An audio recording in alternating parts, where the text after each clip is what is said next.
Allez, aujourd'hui on va rentrer dans le vif du sujet et on va répondre à quelques objections classiques à une réhabilitation de la royauté en France. Je vous prie de bien vouloir essayer de vous départir de ce que vous croyez savoir, de ce que vous croyez avoir appris. Faites preuve d'esprit critique, de raison, questionnez dans les commentaires et prêtez une oreille attentive et bienveillante à ces sujets si importants.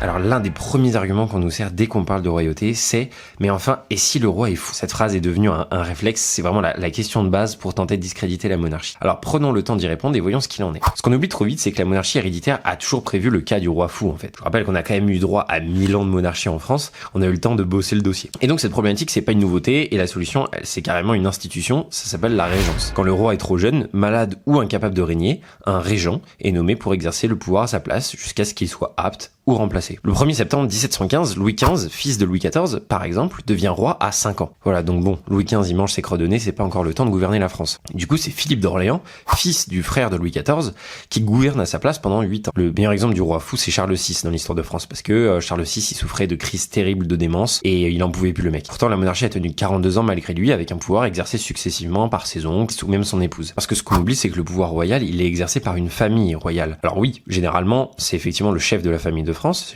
le chef de la famille royale, donc c'est souvent le roi de France, mais c'est pas obligatoire. Bien sûr, c'était une période difficile de l'histoire, avec des blessures profondes liées à l'état de démence du roi.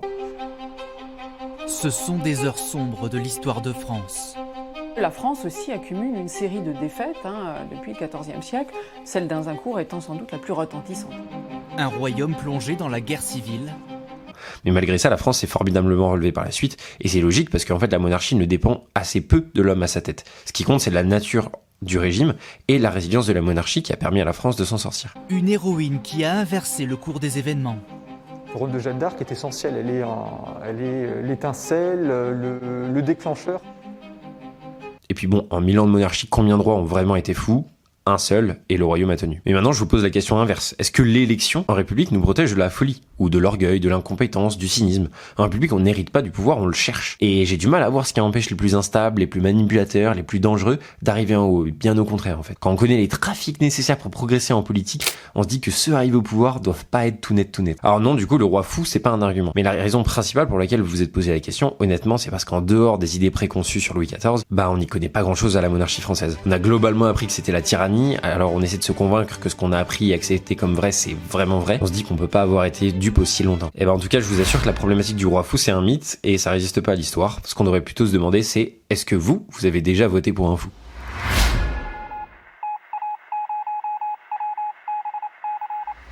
D'accord, admettons qu'on n'est pas un roi fou. Mais est-ce qu'on n'a pas besoin d'avoir toujours un roi excellent à la tête du pays ? Je veux dire, c'est la royauté quoi. Donc si c'est lui qui gouverne, il faut qu'il soit vraiment excellent. Sinon, tout va se casser la gueule. Et c'est impossible d'avoir que des rois excellents. Donc ton système, il marchera pas. Donc vite, je veux retourner voter pour un système qui me la met bien profond. Donc ça, c'est l'argument du roi médiocre. Pas brillant, pas charismatique, pas visionnaire. En gros, il sert à rien. Alors, est-ce qu'un roi médiocre suffit à ruiner un pays ? Alors, le premier point, en fait, une monarchie bien conçue n'a pas besoin d'un génie au sommet. Parce que nous avons a priori une image de la monarchie comme on nous l'a appris à l'école. Une dictature, une tyrannie, le roi a tous les pouvoirs, sans frein, c'est la fête. Avant la Révolution, il y avait les rois, les nobles et les religieux qui avaient tous les pouvoirs.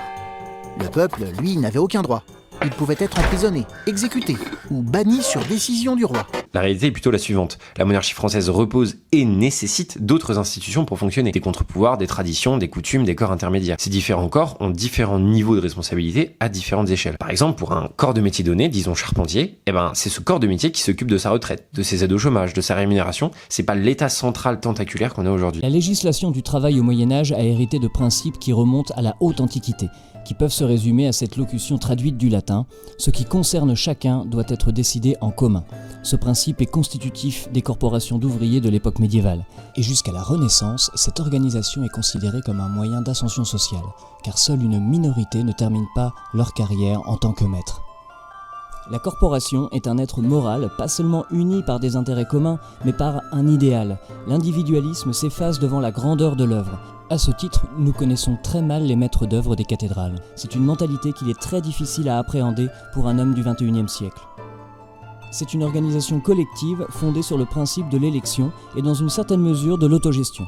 Si cette vidéo vous apprend des trucs, vous intrigue ou vous questionne, n'hésitez pas à la partager autour de vous. En fait, ce que je vais vous expliquer, c'est que tout un tas de fonctions et de questions quotidiennes ne sont pas gérées par le roi, et que son rôle dans cette histoire est censé être assez marginal. Cette décentralisation du pouvoir, qui est véritablement dans l'ADN de la monarchie française, jusqu'à Louis XIV, justement, permet donc de rendre caduque la médiocrité du roi. Juste parce qu'en fait, il s'occupe pas de vous, quoi. C'est pas son boulot. Le deuxième point, c'est que le roi est tout de même responsable des fonctions qui dirigent l'intérêt national, notamment la défense du territoire, la diplomatie, la sécurité intérieure, la souveraineté monétaire et budgétaire. Mais les fonctions qu'il détient sont assez restreintes, surtout par rapport à aujourd'hui. Et ces fonctions, le roi, il y est éduqué, formé, instruit dès son plus jeune âge. Et c'est normal, c'est sa mission héréditaire. Et oui, il l'a pas voulu, mais c'est bien ça qui fait qu'il n'a pas cette soif avide de pouvoir qu'on observe dans les rangs des partis républicains. Je vous fais quand même remarquer qu'on vous demande limite d'être bac+8 aujourd'hui pour faire serveur dans un restaurant durant l'été. Par contre, pour être chef de l'État en République, il n'y a aucune formation au fait de gouverner. Alors que le roi, même médiocre, il est éduqué à ça et il y est familier. De la même manière qu'un fils de fermier est bien plus apte à prendre la relève de la ferme de son père qu'un médecin ou un avocat qui passe à côté, et ben le roi est beaucoup plus familier avec sa mission de gouvernant que quiconque. Il y a une anecdote réelle rapportée par Madame Roland, qui était une figure de la Révolution, qui illustre ça. En 1791, son mari revient d'un conseil royal. Il y était présent comme ministre. À l'ordre du jour, un litige diplomatique avec l'Autriche auquel personne comprend rien. Et ben à la surprise générale, c'est Louis XVI lui-même, que Roland trouvait d'ordinaire un peu lent, pas vraiment vif d'esprit, qui leur explique précisément la nature du conflit. Aucun des nouveaux ministres n'avait compris le fond du dossier, mais le roi, lui, si. Et Roland, il en est sincèrement étonné. Alors il rentre chez lui, il raconte ça à sa femme, et elle lui dit, mais attends, mais dans sa situation, il pouvait pas en savoir plus que vous, c'est pas possible. Et bah pourtant si, le roi il en savait plus parce que il est formé pour ça, depuis petit il est au fait des affaires du pays. Alors c'est pas un génie, mais c'était pas un imposteur quoi. Le troisième point c'est que, évidemment on a eu des rois moyens en plus. La nature est avare d'hommes supérieurs et prodigue d'hommes ordinaires. On a eu des Louis X, Charles VIII, Louis XVIII, des rois sans éclat particulier, mais le pays tient parce que, comme dans tout régime, l'État c'est pas le pays. Et que justement la monarchie pose les bases d'un pays résilient, et dont les localités sont relativement assez autonomes et donc résistantes. Ensuite, comme pour tout à l'heure, on peut renverser la question. Est-ce que l'élection garantit la qualité de ceux qui gouvernent? Je pense qu'on a quand même quelques indices pour nous dire que non. Au contraire. Alors vous me direz, ouais, mais au pire ça dure 5 ans. Ouais, mais déjà 5 ans c'est quand même long, mais on peut en faire des bêtises en 5 ans. Mais surtout, la réalité de la 5ème République, c'est déjà que le gouvernement n'a pas une pleine souveraineté à cause de l'Union européenne et de ses politiques. Mais la Commission peut avoir une influence directe sur le quotidien des citoyens européens. D'ailleurs, pas toujours en bien. Bruxelles est souvent critiquée pour imposer des lois ou des normes absurdes qui embêtent tout le monde. Prenons par exemple les bananes. Selon la réglementation 2257/94, les bananes, pour être vendues dans l'UE, ne doivent pas avoir de courbure anormale. À moins d'être un vendeur spécialisé dans les bananes boucles d'oreilles, cette réglementation n'a aucun sens ni intérêt. Et également, quand même décemment dire que les présidents ont tous été au moins médiocres, sinon mauvais. 5e point sur la médiocrité du roi, le roi peut s'entourer des meilleurs. L'histoire de France est faite de rois moyens avec de grands ministres ou conseils. Par exemple, Philippe le Bel, pour se frapper avec les Anglais comme c'est la coutume en France, a fondé la première véritable marine française alors que la monarchie capétienne avait tendance à s'appuyer sur ses atouts terrestres. À son époque, vers 1300, la France n'avait rien en mer. Pas de flotte, pas de port militaire organisé, pas même de doctrine navale. Et pourtant, ce roi, sans être marin du tout lui-même, il a le coup de génie politique de comprendre que la puissance allait aussi jouer dans les océans, surtout contre l'Angleterre. Alors qu'aucun juriste de sa cour n'y pensait, ils étaient tous obsédés par les terres du royaume, lui, il commence à penser à la mer. Il décide de tout créer de zéro, les arsenaux, les navires, les amiraux, les tactiques. Et surtout, pour faire ça, il s'entoure pas de ses petits copains ou de courtisans loyaux. Il va chercher les meilleurs spécialistes d'Europe. Il recrute un stratège génois, Benedetto Zaccaria, un inspirateur comme Gilles de Rome, des marins provençaux, catalans, calaisiens. Il les met au travail, il les écoute et il leur donne les moyens d'agir. Résultat, en quelques années, la France a sa propre marine, capable d'imposer un blocus sur les côtes anglaises. 5 siècles avant Napoléon. Et le tout dans une discrétion absolue. Même l'histoire a galéré pour retrouver les traces de ça. Il ne cherche pas la popularité, il cherche les bons pour sa mission, dont il est responsable. Dernier point sur la question de la médiocrité du roi. Ne soyons pas bêtes. Évidemment que des rois ont fait des erreurs, ont pris des décisions médiocres, voire même très mauvaises. Évidemment. Mais lorsqu'on veut penser la royauté de demain, on doit évidemment s'inspirer de ce qui a fonctionné. On veut pas faire un retour au passé, mais un détour par le passé, pour pouvoir mieux avancer. Ce que je vais vous expliquer, c'est que la monarchie permet de s'affranchir d'énormément de trucs qui pénalisent l'action politique. La prostitution au marché, les services rendus aux petits copains, les caprices du moment parce que ce qui prime dans l'action royale, c'est la santé politique pour le futur.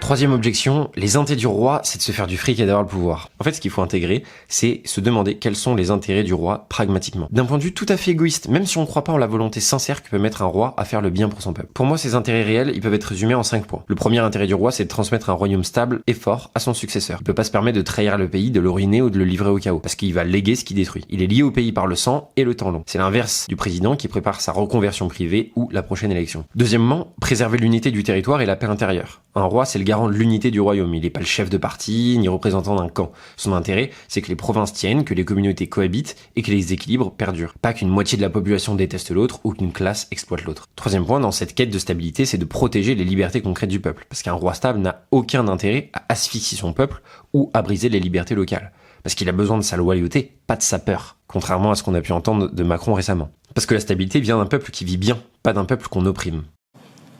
Pour être libre dans ce monde, il faut être craint. Pour être craint, il faut être puissant. Quatrièmement, consolider l'autorité de la couronne face aux puissances concurrentes. Là, le roi doit maintenir la dignité, la réputation et la puissance du royaume face à l'étranger. Ça passe par une diplomatie forte, une armée stable, une réalité de justice et d'unité au sein du pays. Pas la satisfaction d'intérêts privés. Et enfin, être jugé par l'histoire. Un roi ne joue pas sa carrière sur 5 ans. Il joue sa mémoire, sa postérité, son nom, son lignage. Ce qu'il fait s'inscrit dans l'histoire de France. Un président, ça prépare sa petite retraite au Conseil constitutionnel.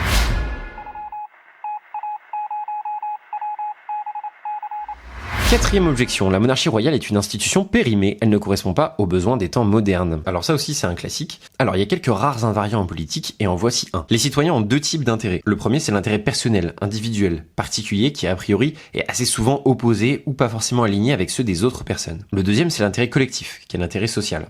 C'est l'intérêt commun à tous les membres de la collectivité de ménager leurs ressources, de prévoir et de préparer l'avenir, afin de vivre en bonne intelligence, l'accord étant indispensable à la sauvegarde de l'intérêt individuel. L'intérêt particulier, il est défendu par l'individu lui-même, en général. L'intérêt social, lui, il a besoin aussi d'un organe de défense. Il faut qu'il soit placé sous la sauvegarde d'un autre égoïsme, l'égoïsme d'intérêt national. Et cet organe de défense, il est incarné par le pouvoir royal, qui doit être un. Et oui, parce que quand tout le monde commande, ou seulement plusieurs, l'autorité de cet intérêt collectif n'existe pas. Il est la simple somme d'intérêts individuels, qui sont juste une somme d'intérêts individuels. Alors je sais que je vais en faire rire, c'est certain, mais l'apparition de chefs et de hiérarchie est quasiment une loi anthropologique des sociétés humaines. Même dans les expériences les plus anarchistes, de la Catalogne libertaire au mouvement zapatiste, en passant par les ZAD bien de chez nous, des figures charismatiques, des tempéraments émergent du groupe pour, malgré eux, gouverner une majorité. Arrêtons de vivre dans des cases, que ce soit pour les questions écologiques, économiques, sociales, le futur de la politique est dans la forme suivante. Un pouvoir monarchique héréditaire, décentralisé, long terme, équilibré par des corps intermédiaires et un parlement. De l'autonomie, des libertés, de l'autogestion même, dans les municipalités et les localités, les régions ou les provinces.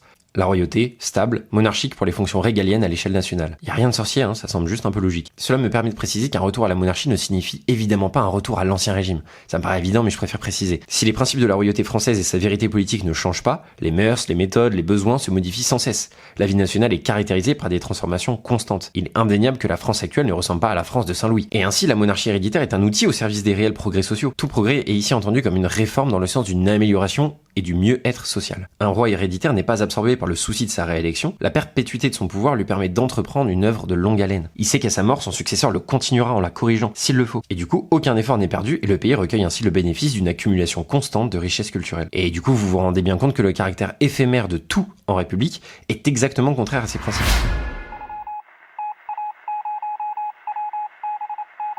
J'espère que nous reparlerons très vite des autres nombreux avantages de la monarchie royale pour notre pays. J'espère que vous comprenez qu'il n'y a pas de souhait réactionnaire là-dedans, mais que c'est simplement l'anticipation du monde terriblement instable de demain qui pousse rationnellement à se tourner vers ce régime. Pour moi, juste la question écologique, qui est le résultat du duo démocratie-capitalisme, justifie au moins de s'interroger sur un moyen de tuer le marché et de répondre aux problématiques de fond qui s'approchent de nous.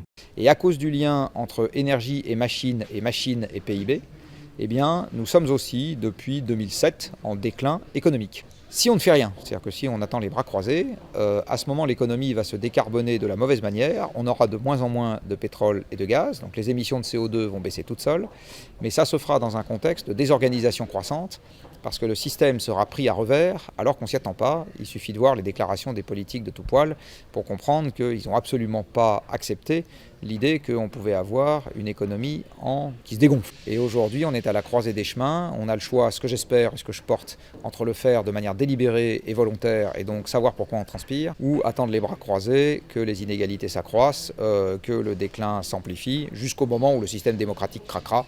C'est malheureusement juste une question de temps. Vous pouvez être ouvrier, infirmière, prof, agriculteur, serveur, artisan, étudiante, militaire, avocat, caissière, ingénieur, garagiste, boulanger, retraité, livreur, coiffeuse, développeur web, éducateur, brasseur, commerçant ou sans emploi. Vous n'avez pas besoin d'être noble pour être royaliste, vous n'avez pas besoin d'être paysan ou aristocrate. C'est terminé tout ça.